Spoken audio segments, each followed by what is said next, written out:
I have always been proud of how I work. I come in on time. I do my job. I don't make noise about it. I don't circle conversations like a plane looking for a runway. I don't need meetings to feel important. I finish my tasks, document what needs documenting, and leave things better than I found them. That has always been enough for me. Apparently, that made me irresistible. Her name was Sarah. She sat 2 desks over and treated the office like a social experiment she was running for a podcast that did not exist.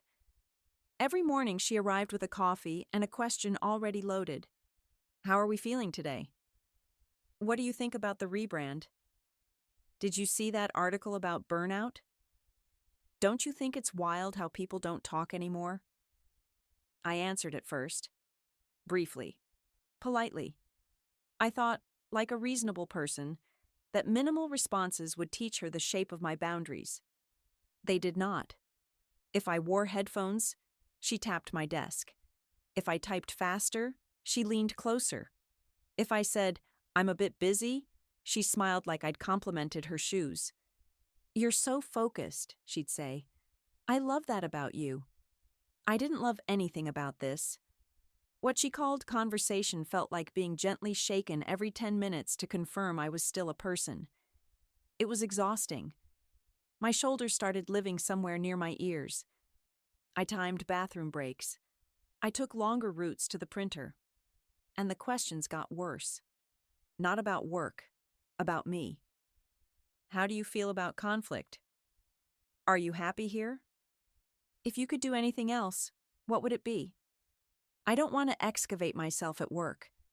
I don't want to narrate my inner life to someone who gets energy from reaction. I want to work. That's it. That's the whole brand. I tried deflection, humor, silence. Nothing worked. Then came the day she cornered me while I was reconciling a report that had already been sent back twice for microscopic changes. She perched on the edge of my desk.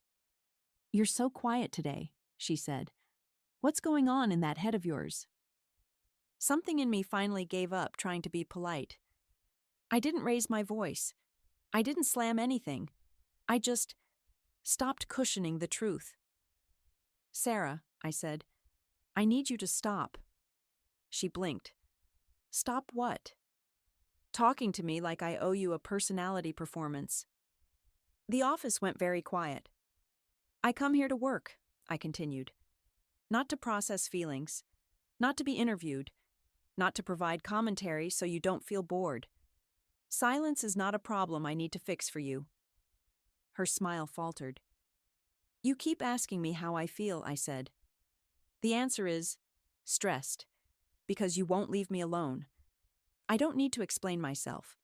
I don't need to participate. And I don't need to justify wanting quiet." I stood up, calm as anything. "Please respect that. And if you can't, leave me alone." She stared at me for a moment like she was waiting for a laugh track. Then she stood, muttered, "Wow," and walked away. She did not speak to me again. Not once. What I didn't expect was what happened next. That afternoon, someone left a chocolate bar on my keyboard with a sticky note that said, "Thank you." The next day, a mug appeared. "Introverts unite, separately." By Friday, 3 different people had quietly stopped by my desk to say things like, "Honestly, that needed to be said. You're kind of a hero." She does that to everyone. Apparently I had done what the rest of them had been too tired or too polite to do. Sarah didn't quit. She just redirected. Long lunches elsewhere.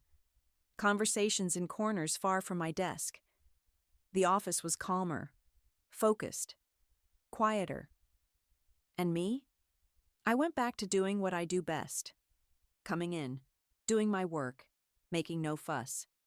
This time, in peace.